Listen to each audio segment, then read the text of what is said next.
My aunt rolled her eyes and scoffed. So, unemployed again, huh? A moment later, the next day's Forbes magazine hit the table. On the cover, youngest crypto king, with my face staring back at every last one of them.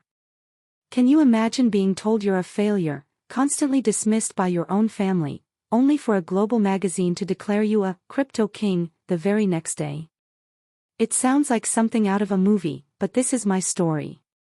I'm Isabella Hayes, and for 3 long years, I kept the most unbelievable secret from the people who were supposed to know me best.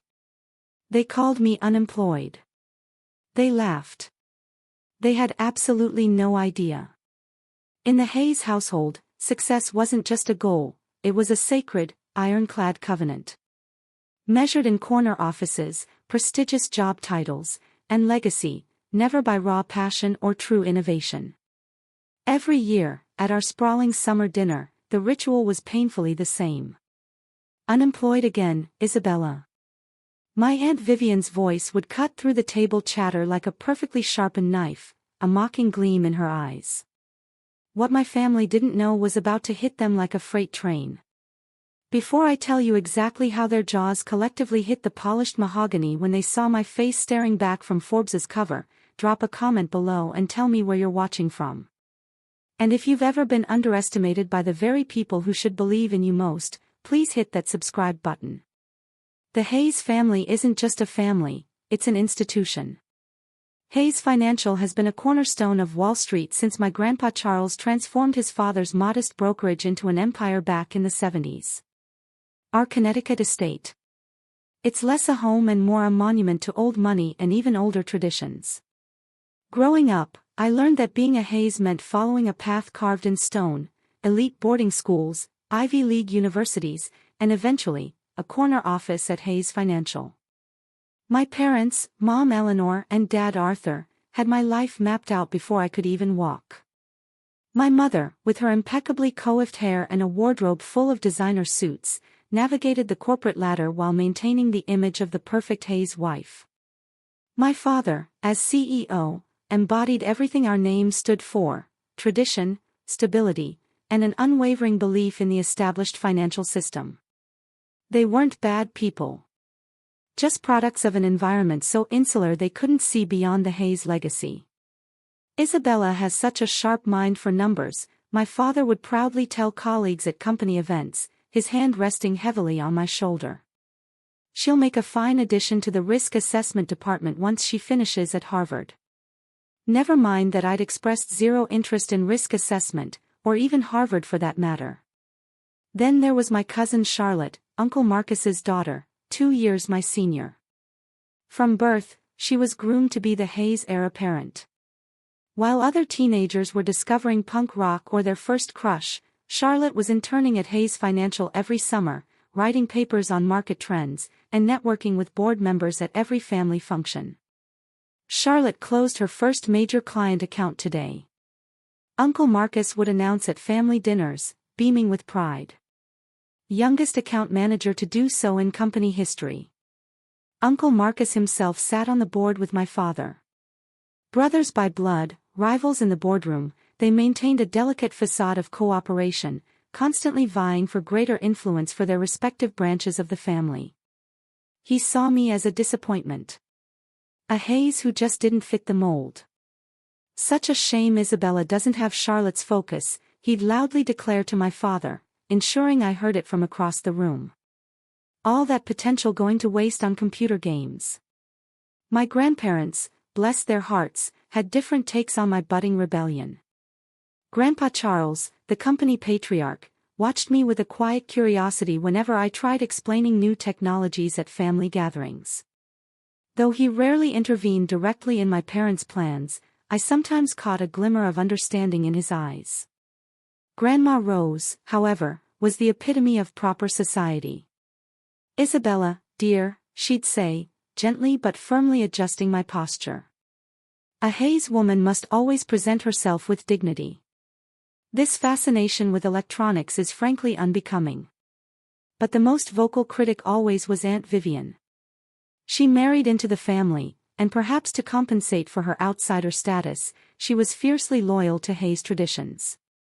My interest in technology felt like a personal affront to everything she'd worked so hard to assimilate into. Computers and gadgets, she'd scoff. Just a passing trend. Real wealth is built on paper and handshakes, not whatever those Silicon Valley boys are playing with these days. Our annual summer dinner at the family estate was pure torture. A parade of achievements where each family member was expected to report their contributions to the Hayes legacy. From my earliest memories, these dinners were exercises in quiet humiliation for anyone who dared to step outside the prescribed path. When I was 12, I proudly announced I'd taught myself basic coding. How creative, Aunt Vivian had responded, her smile not quite reaching her eyes. But perhaps focus on your mathematics instead. Computers come and go, but financial acumen is forever. By 16, I was building simple applications and even winning regional science competitions. But these accomplishments were treated as cute hobbies at best, dangerous distractions at worst. Isabella received another award for her computer project, my mother would say with a strained smile, quickly pivoting, but she's also maintaining excellent grades in economics. The family library, a room filled with dusty tomes on finance and history, contained not a single book on computer science or modern technology. When I dared to ask for coding books for Christmas, I received investment guides instead. My computer itself was a contraband item, bought with babysitting money and hidden in my closet whenever relatives visited. The message was crystal clear: technology was a toy, not a career. Real Hayes worked in finance, preferably at Hayes Financial. Each family dinner reinforced this narrative, creating a suffocating expectation that eventually I'd give up my phase and join the family business. By the time I left for college, I'd learned to stay quiet about my true passions. It was easier than facing the dismissive comments and concerned glances. But inside, my resolve was only growing stronger. Stanford's computer science program felt like an escape. 3,000 miles from Connecticut, I could finally breathe. My parents had reluctantly agreed to Stanford only because of its prestigious business program, which they assumed I would eventually switch to once I got computers out of my system. The day I met Professor Anna Sharma changed everything. After her advanced algorithm design lecture, I stayed behind with questions that apparently impressed her. "You think differently, Isabella," she said, adjusting her glasses. "Most students see algorithms as formulas to memorize. You see them as living puzzles." She became the mentor I never had, introducing me to her network of tech innovators and venture capitalists. Through her, I glimpsed a world where ideas were valued over tradition, where innovation trumped pedigree.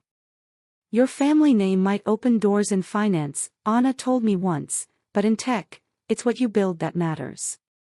My first startup attempt during senior year was a spectacular failure. A peer-to-peer lending platform that collapsed under a mountain of regulatory hurdles. I'd been too naive, too focused on the technology without understanding the intricate financial regulations. When I called home after the failure, Uncle Marcus's voice dripped with condescension. "This is why Hayes stick to what we know, Isabella. Come home. Take the position your father's been holding for you. No more of this Silicon Valley nonsense." The next 6 months were the darkest of my life.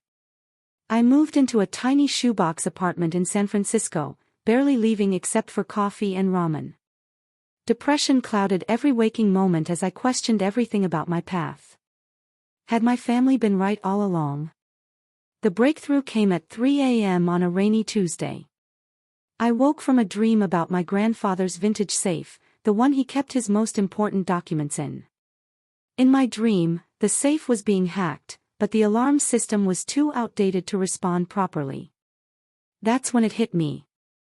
The financial industry was still using outdated security systems to protect trillion-dollar transactions. My unique knowledge of both worlds, the Hayes financial legacy and cutting-edge technology, gave me an unparalleled insight into this glaring vulnerability. I spent the next week without sleep, fueled by instant coffee and a burning sense of purpose, drafting the architecture for secure flow, an AI-driven financial security platform that could identify fraudulent transactions in real time, adapting to new threats automatically. With renewed purpose, I assembled a team of brilliant misfits. People whose talents had been overlooked by established companies. Chloe, a self-taught coding prodigy who dropped out of high school. Noah, a cybersecurity expert whose criminal record prevented corporate employment. Liam, a UX designer whose unconventional approaches had gotten him fired from 3 major tech firms. "We're building something revolutionary," I told them, my voice shaking with conviction. "A system that will make financial transactions safer for everyone, from Wall Street to Main Street." Working from my tiny apartment, we created the first prototype using borrowed equipment and cloud services purchased on my nearly maxed-out credit card. All while my family believed I was finding myself after my first startup failure. Our big break came when I pitched the prototype to Mr. Harrison Thorne, a notoriously skeptical angel investor known for funding unconventional founders. "Your background is finance royalty," he said after my presentation, his gaze sharp. "Why are you slumming it in a studio apartment with a startup?" "Because my family represents the past," I replied, meeting his stare. "I want to build the future." He wrote a check that same day. One strategic decision changed everything. I used Hayes as my professional identity, not to hide completely, but to ensure my work would be judged on its merits, not my family name. It also kept my family from discovering what I was building before I was ready.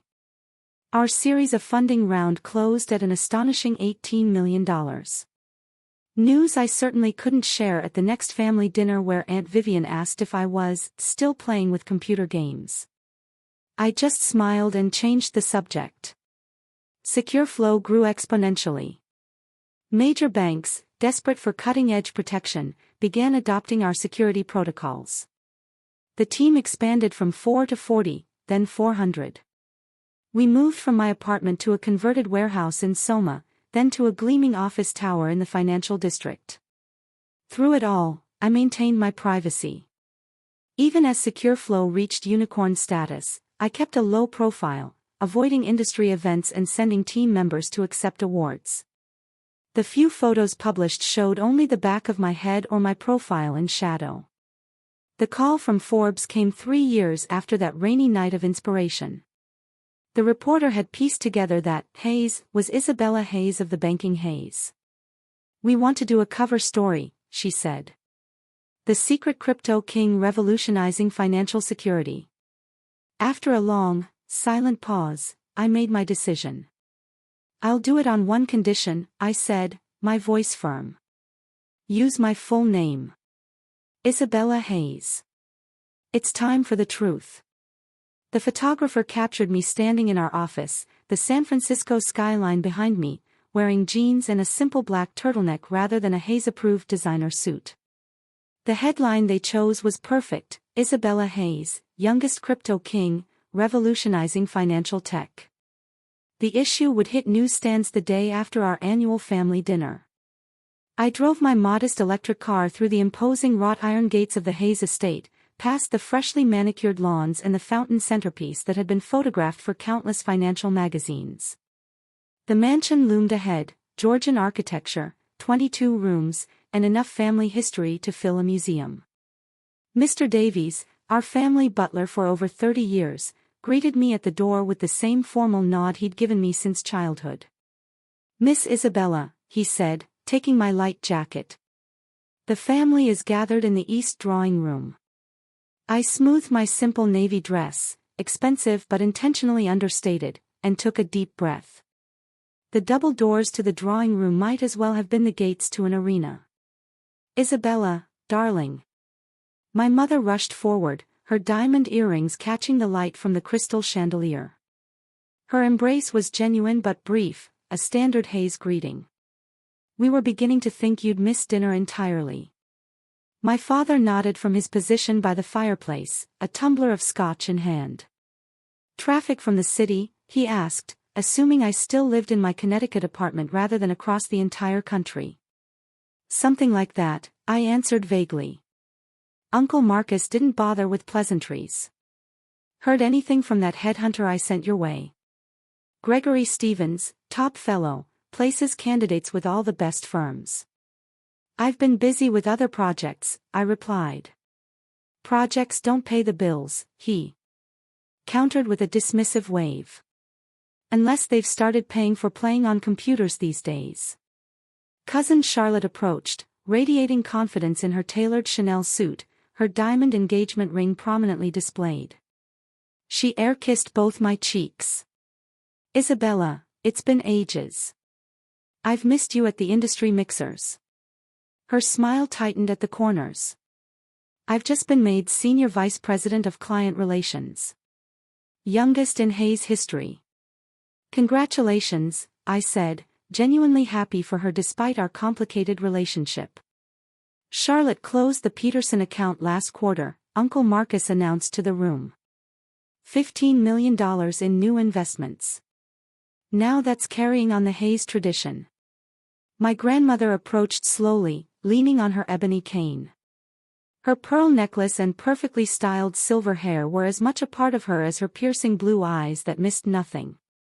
Isabella, she said, her voice soft but carrying an undercurrent of disappointment. Still pursuing your interests? Yes, grandmother. Still in technology. Her slight frown spoke volumes as she patted my hand and moved toward her favorite armchair. My grandfather nodded at me from across the room. A slight twinkle in his eye, the only break in his stoic demeanor. Mr. Davies announced dinner precisely at 8, and we processed into the formal dining room. The mahogany table gleamed under the light of the antique chandelier, set with the family's Wedgwood china and sterling silver flatware that had been a wedding gift to my great-grandparents. I took my assigned seat, the same place I'd sat since graduating college, between grandmother and cousin Charlotte, the perfect position to feel inadequate from both generations. The market's been particularly favorable to traditional investment strategies this quarter, my father began as Mr. Davies served the soup course. The tech bubble is showing signs of strain, as expected. Those Silicon Valley types are finally learning the lesson of sustainable business models, Uncle Marcus added, looking pointedly in my direction. All flash and disruption with nothing substantial underneath. I just sipped my water, choosing silence over confrontation. Isabella, my mother interjected with forced brightness. Tell everyone about what you've been doing lately. All eyes turned to me. This was the moment in every family dinner I dreaded.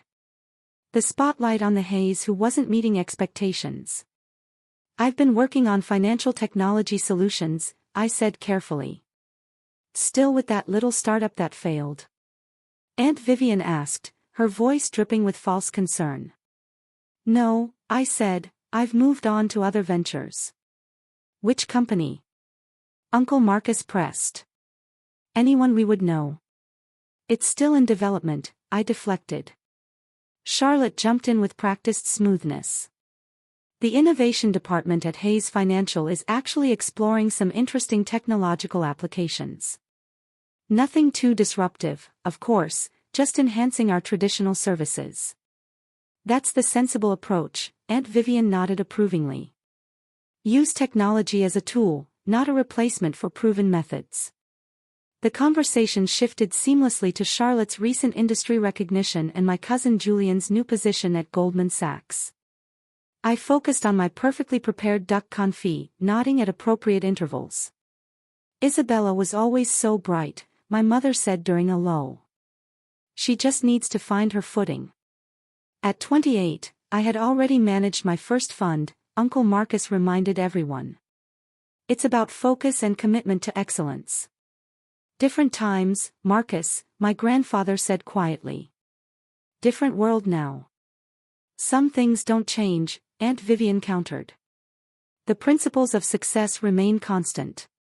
Hard work, connections, proper positioning in established industries. As Mr. Davies cleared the main course plates, Aunt Vivian turned her full attention to me. Her diamond bracelet clinked against her wine glass as she leaned forward. Unemployed again? She asked, her voice oozing mock concern.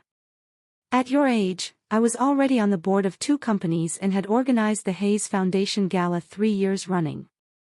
The table fell silent, waiting for my response. This was the moment that had played out countless times throughout my life, the public reminder of my failure to meet Hayes standards. I took a careful breath. I wouldn't exactly say unemployed. Oh? Aunt Vivian raised a perfectly penciled eyebrow. Then what exactly would you call it? Freelancing? Consulting? Or is it still the computer hobby? Before I could answer, Mr. Davies entered the dining room with unusual timing. He never interrupted the main dinner conversation. In his white-gloved hands was a silver mail tray. "Pardon the interruption," he said formally, "but Mr. Arthur's advanced copy of tomorrow's Forbes has arrived. He specifically asks to see financial publications as soon as they're delivered." My heart stopped. The timing couldn't have been more perfect, or more terrifying.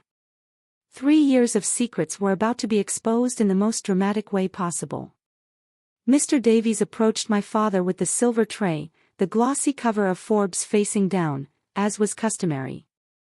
My father barely glanced up as he took it, still mid-sentence about quarterly projections. "Thank you, Mr. Davies.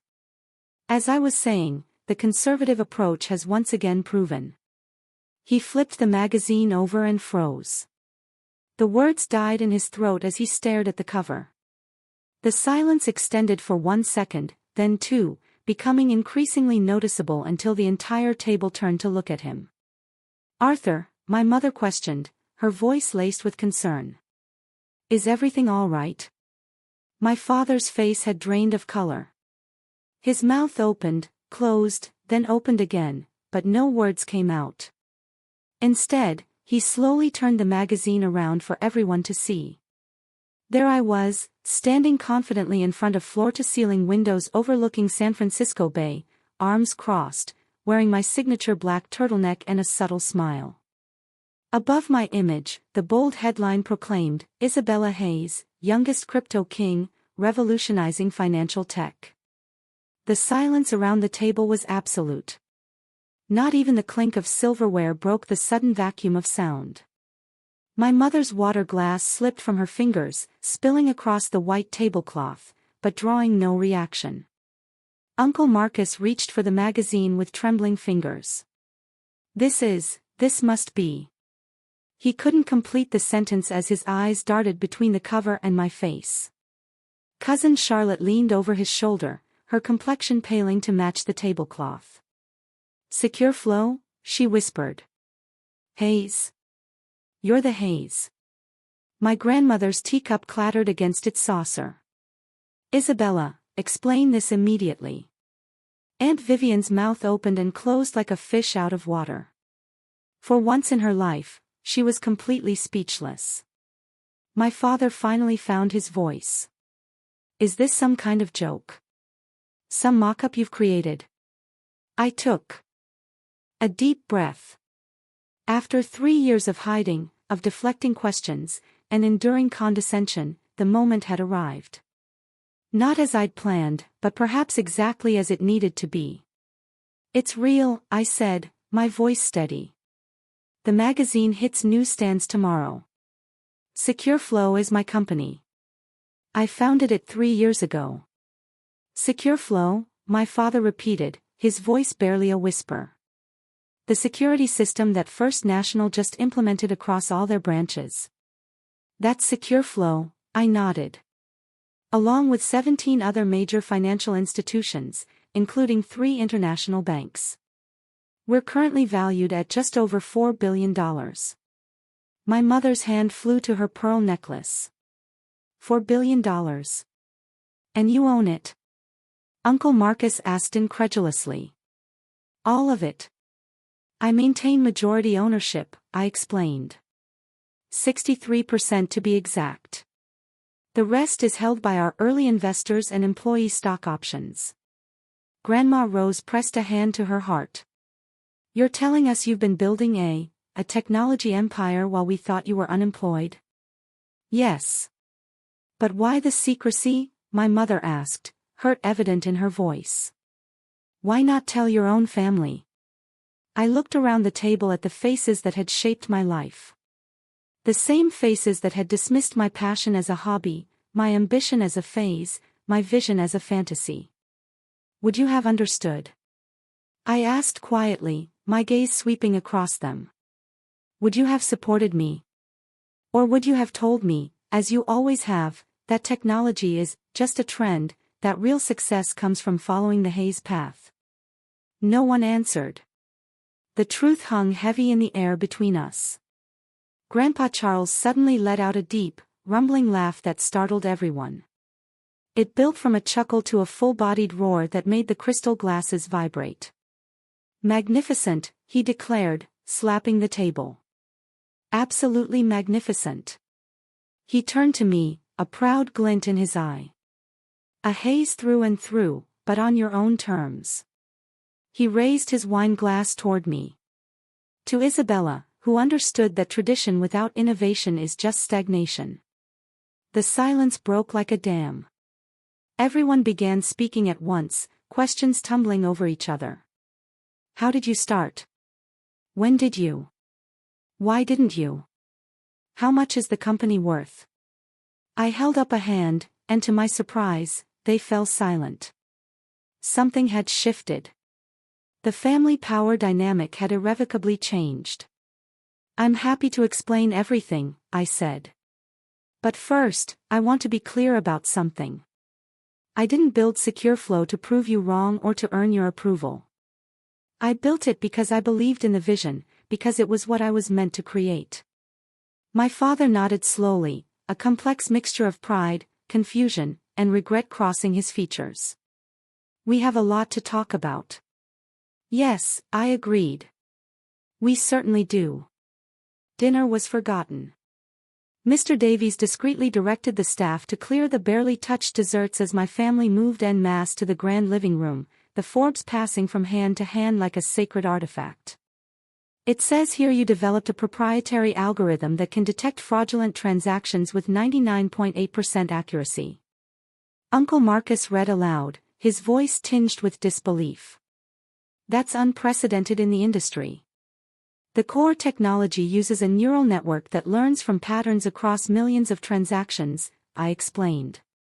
Traditional security systems are rule-based, which makes them vulnerable to new types of attacks. Ours evolves constantly.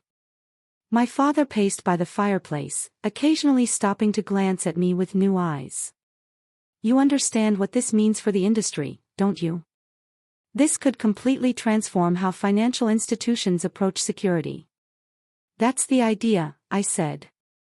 That's always been the idea.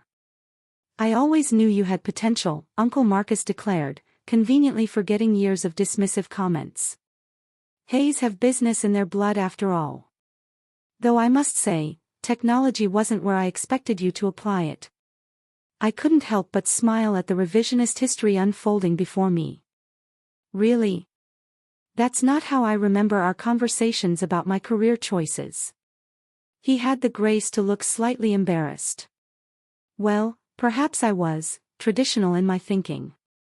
Cousin Charlotte sat stiffly on the edge of the sofa, her expression a complex mixture of emotions. So, when we spoke last Christmas, and I was telling you all about my promotion, you were talking to the founder and CEO of SecureFlow. I confirmed gently. Her face flushed. I must have sounded so small-minded.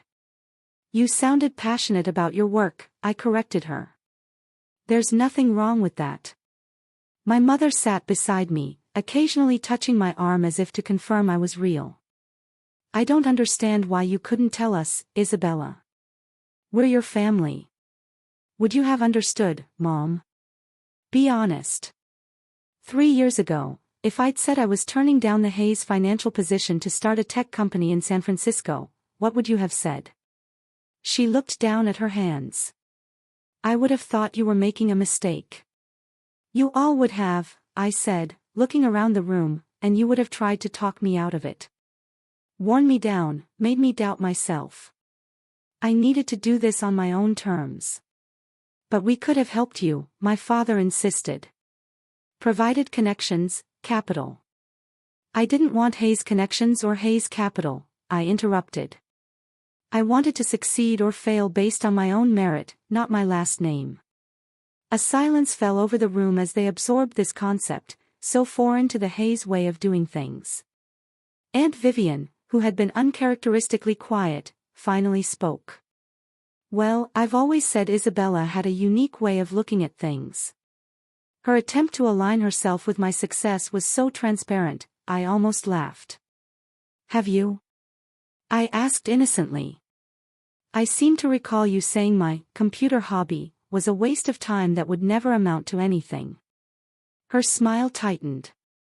You must have misunderstood, dear. I was merely concerned that you find a proper application for your talents. I decided not to press the point. Her hasty recalibration of our relationship spoke volumes. My grandmother approached slowly, her eyes examining me as if seeing me for the first time.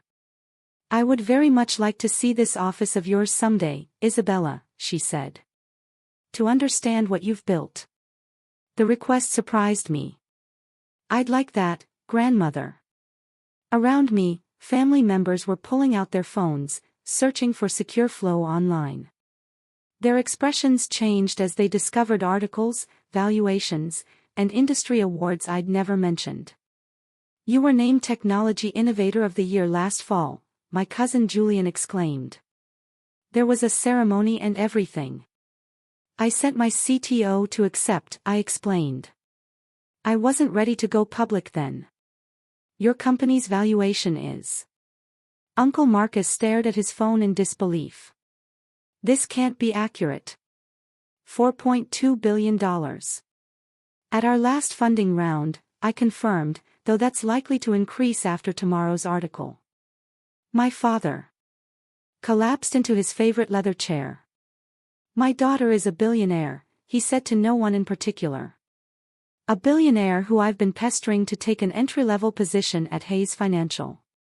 Mr. Davies, who had entered silently with a tray of brandy, cleared his throat. If I may, Miss Isabella, I found your company's quarterly reports most impressive. The growth curve is extraordinary, especially in the European markets. All eyes turned to him in shock. You knew? My mother asked. Mr. Davies straightened primly. I subscribe to several technology newsletters, madam. They've been featuring Secure Flow for some time now. The leadership profile of Hayes did bear a striking resemblance to Miss Isabella, though the photos were always quite artfully obscured. I couldn't help but laugh. Thank you for your discretion, Mr. Davies. He inclined his head slightly. Not my secret to tell, Miss Isabella. As Mr. Davies distributed the brandy, the questions became more pointed. Why go public now? My father asked. Why reveal yourself at all? It was becoming too difficult to maintain the separation, I explained. And I realized that hiding my identity was starting to hold the company back. We're preparing for an IPO next year, and transparency will be crucial for investor confidence. An IPO? Uncle Marcus's eyes gleamed with sudden interest. Well, naturally, Hayes Financial should handle the underwriting. I can put you in touch with our best team immediately. And there it was, the inevitable attempt to co-opt my success, to bring it under the Hayes umbrella. I had been waiting for it. Thank you for the offer, Uncle Marcus, I said, my voice unwavering. But we've already engaged Goldman Sachs and JP Morgan Chase as our underwriters. The paperwork was finalized last month. His face fell. But we're family. Surely you'd want to keep this within the Hayes empire. Secure Flow isn't part of the Hayes empire, I said firmly. It never has been and it never will be. It's its own entity. The room temperature seemed to drop several degrees as the implications of my statement sank in. Isabella, my father began carefully. You must understand how this looks. A Hayes building a financial empire outside the family business. I do understand how it looks, I replied. It looks like I followed my own path and succeeded. As the evening wore on, family members gradually dispersed to process the revelation in their own ways. Around midnight, only my father remained in his study, nursing a glass of scotch and staring into the fireplace. I knocked softly on the open door. "May I come in?" He looked up, his expression unreadable. "Of course." I settled into the leather chair opposite his. The room smelled of cedar, leather, and tradition, the same scent I remembered from childhood when I'd been summoned here for various disappointments or expectations. "You're angry," I observed. He swirled his scotch, watching the amber liquid catch the firelight. "Not angry. Perhaps wounded. 3 years, Isabella. 3 years of building something extraordinary. And you didn't trust us enough to share it." "It wasn't about trust," I said softly. "It was about space. I needed room to fail or succeed without the weight of the Hayes expectations. We only wanted what was best for you." "You wanted what you thought was best for me," I corrected. "There's a difference." He considered this, then nodded slowly. "Fair enough. But I still don't understand why technology of all things. The Hayes legacy is in finance." "That's just it, Dad. The future of finance is technology. The institutions that don't adapt will become obsolete. I saw that coming years ago, but none of you would listen." He flinched slightly at the truth of it. "We've been in business for 4 generations. That breeds a certain resistance to change." "I know," I said. "That's why I had to go my own way. Hayes Financial views technology as a tool. I see it as the foundation." My father leaned forward, elbows on his knees. "I'm afraid, Isabella. I've been afraid for years watching these tech companies disrupt industries that have stood for centuries. Banking, investments, insurance, they're all being transformed. And I've been holding on to the wheel of a ship that might already be sinking." His vulnerability shocked me. Arthur Hayes had always been a pillar of confidence and authority. "It's not sinking," I assured him. "It's evolving, and it needs to evolve faster. Secure flow isn't a replacement for traditional financial institutions. It's protection for them. Our technology makes banks more secure, transactions more reliable."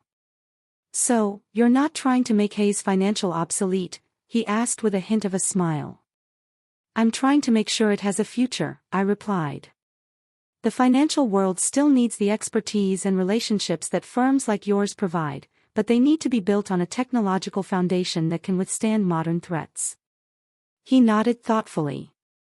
"Perhaps it's time I learned more about this foundation." A soft knock interrupted us as my mother appeared in the doorway, her usual perfect composure slightly frayed. "May I join you?" she asked hesitantly. I nodded, and she sat on the arm of my father's chair, her hand resting lightly on his shoulder. "Isabella, I owe you an apology," she said directly. "I should have supported your interests instead of trying to redirect them. I was so focused on what a Hayes life should look like that I missed what you were trying to build." "Thank you, Mom," I said, genuinely touched. "That means a lot. I'd like to understand your work," she continued. "Truly understand it, not just nod and change the subject as I've done for years." Our conversation extended into the early morning hours, with my parents asking increasingly thoughtful questions about Secure Flow's technology and my vision for the future. For the first time, I felt they were seeing me not as a Hayes who had strayed from the path, but as Isabella, who had forged her own.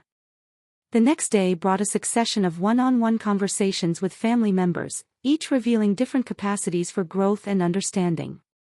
Cousin Charlotte found me on the terrace after breakfast, 2 cups of coffee in hand. She offered one wordlessly, then leaned against the stone balustrade beside me. "I've been jealous of you," she admitted after a long silence. "All these years I thought you were drifting while I was achieving. Now I realize you were flying while I was crawling." "That's not true," I countered. "You've accomplished exactly what you set out to do. You're brilliant at what you do, Charlotte." The fact that I chose a different path doesn't diminish your success. She smiled sadly, but my path was pre-drawn. Yours was courage. Pure courage. It was also terrifying and lonely, I admitted. There were so many times I wanted to call you, to ask for advice or just vent, but I couldn't without revealing everything. You can call me now, she said, meeting my eyes. Anytime. No competition, no judgment, just cousins. Uncle Marcus's approach was predictably transactional. He cornered me in the library with a proposal for a strategic partnership between Hayes Financial and Secure Flow, complete with detailed projections. We could create a specialized security division under the Hayes umbrella, he explained eagerly. Your technology, our client base. It's the perfect synergy. I closed the folder without looking at the numbers. I appreciate the offer, Uncle Marcus, but Secure Flow remains independent. We're happy to have Hayes Financial as a client, but not as a parent company. His smile tightened. You're making a mistake. You need our established reputation in the financial sector. Our reputation is doing just fine, I replied evenly. But thank you for the concern. Aunt Vivian made several attempts to rewrite our history, each more transparent than the last. I always told your mother you had a special spark, she insisted over lunch. Something different from the usual Hayes ambition. I saw it even when you were small. Rather than confronting her directly, I simply asked, what specifically about my interest in technology did you find promising, Aunt Vivian? I'd love to hear what stood out to you. Her momentary fluster was answer enough. The most surprising conversation came from my grandfather, who asked me to walk with him through the gardens. At 84, he moved slowly but purposefully along the gravel paths. Did I ever tell you about my first venture? He asked suddenly. Hayes Financial, the expansion from Grandpa Jacob's brokerage. He chuckled. No, before that. When I was 22, I tried to start an automated stock ticker service using the earliest computers to track market movements and generate alerts. I stopped in my tracks. You never mentioned anything about computers. Because it failed spectacularly, he said with a wry smile. The technology wasn't ready, and neither was the market. My father called it a foolish distraction and brought me into the family business. Eventually, I built Hayes Financial into what it is today. Do you regret giving up on your original idea? I asked. He considered this, his eyes distant. I regret not trusting my instincts about where the future was headed. The concept was sound, just premature. He turned to me, his gaze sharp, despite his age. I've been following your progress. You know, I may be old, Isabella, but I'm not ignorant. I've had my assistant print out articles about Secure Flow since your first funding round. Your pseudonym wasn't particularly cryptic to someone who's known you since birth. I was stunned. You knew all this time. Why didn't you say anything? Because you needed to do it yourself, he said simply. Some paths can only be walked alone, at least at first. He patted my hand. I'm proud of you. Not just for your success, but for your courage to break the mold. The Hayes legacy isn't about banking. It's about building something that lasts. You've done that, just differently than the rest of us. That evening, I made my decision. I'd like to invite all of you to visit Secure Flow headquarters next month, I announced at dinner. See what we're building, meet the team, understand the technology. I'd like that very much, my father said, with murmurs of agreement around the table. But I need to be clear about something, I continued. This isn't an invitation to absorb Secure Flow into Hayes Financial. It's an opportunity for understanding, maybe even collaboration between equals, but not acquisition or control. My father nodded slowly. Understood. We come as family, not financiers. Well, perhaps a bit of both, Uncle Marcus couldn't help adding, earning him a sharp look from my grandmother. We come as learners, she corrected firmly. It's time the Hayes caught up with the future. As I looked around the table at faces that had judged, dismissed, and underestimated me for years, now showing various degrees of respect and curiosity, I realized that success hadn't changed me nearly as much as it had changed them. Their perception had transformed, while my essence had remained consistent all along.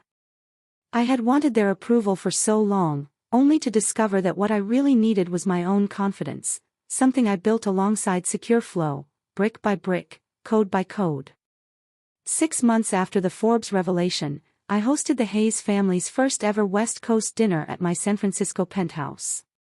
The space couldn't have been more different from the Connecticut estate, floor-to-ceiling windows overlooking the bay, modern furnishings, and not a single piece of inherited furniture in sight. As my family arrived, I observed the subtle changes in our dynamics. My father and grandfather immediately gravitated toward the window, discussing the city's skyline and real estate potential, common ground they could finally share. My mother and grandmother admired the contemporary art collection, asking thoughtful questions about the local artists I supported.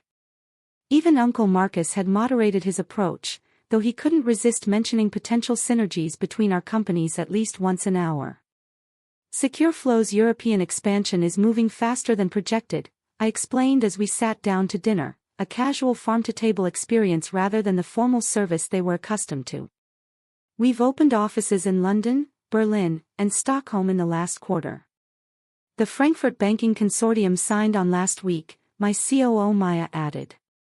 I'd invited my executive team to join us, breaking another Hayes tradition of family-only dinners. Your security protocol prevented 3 major hack attempts on First National last month, my father noted. Their board chair couldn't stop singing your praises at the industry conference.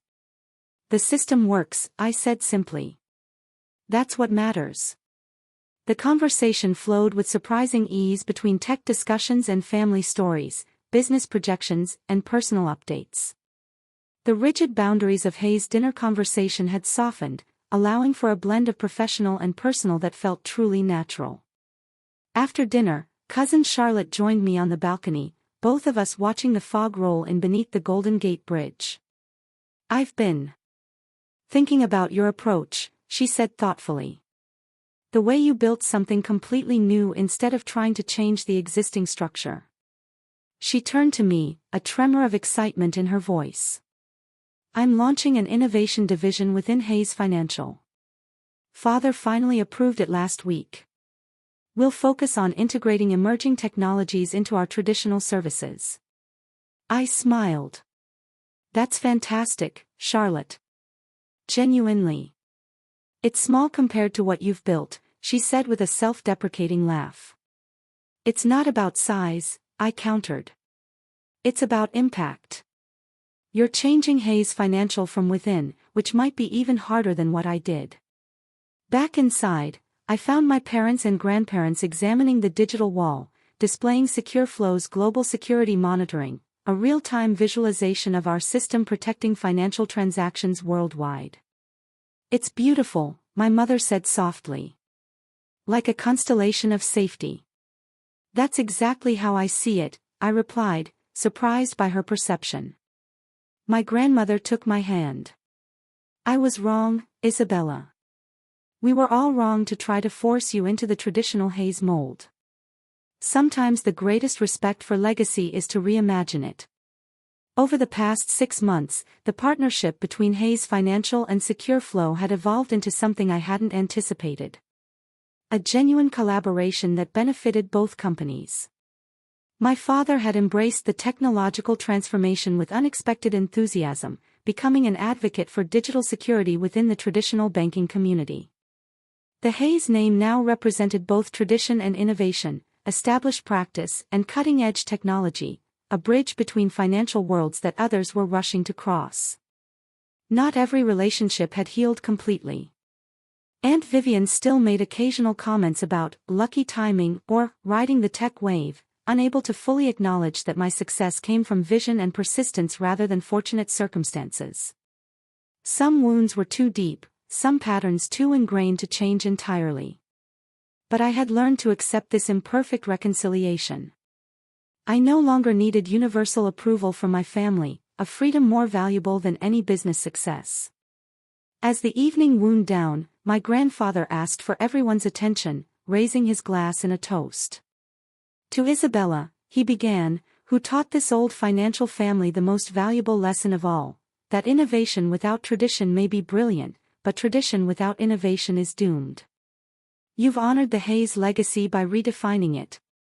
Later that night, after everyone had left, I stood alone at the window, reflecting on the journey. 3 years of secrecy, of building something revolutionary while being dismissed by those whose approval I had once desperately sought. The vindication had been sweet. But the true victory wasn't in proving them wrong. It was in discovering I hadn't needed their validation after all. The next morning, I woke to news alerts about the latest Forbes issue. On the cover was a photograph of both Hayes Enterprises, the classical columns of Hayes' financial headquarters in Connecticut and the sleek glass tower of Secure Flow in San Francisco, with the headline, "Tradition Meets Innovation, the Hayes Legacy Evolves." The article detailed our partnership and the broader implications for the financial industry, how established institutions and technological disruptors could collaborate rather than compete, creating stronger systems together than either could build alone. I thought about all the other young innovators out there facing family expectations, cultural pressures, and institutional resistance. Brilliant minds with visions that others couldn't yet see. My journey from dismissed dreamer to industry leader could serve as a roadmap for them, proof that perseverance and belief in one's vision could overcome even the most entrenched skepticism. Success wasn't measured by wealth or recognition, though those were satisfying validations. True success came from authenticity, building something that reflected your unique perspective and contributed genuine value to the world. The Hayes legacy would continue, not as a rigid tradition passed unchanged through generations, but as an evolving entity, adapting to new realities while maintaining core values of excellence and innovation. I had found my place within that legacy, not by conforming to its established boundaries, but by expanding them to include new possibilities. What's your story of being underestimated? Have you ever proven someone wrong who didn't believe in you? Tell me what you think in the comments below. I really want to know. And if this story resonated with you, please like, subscribe, and share it with someone who might need a reminder that the most important validation comes from within. Thank you for listening, and I'll see you in the next one.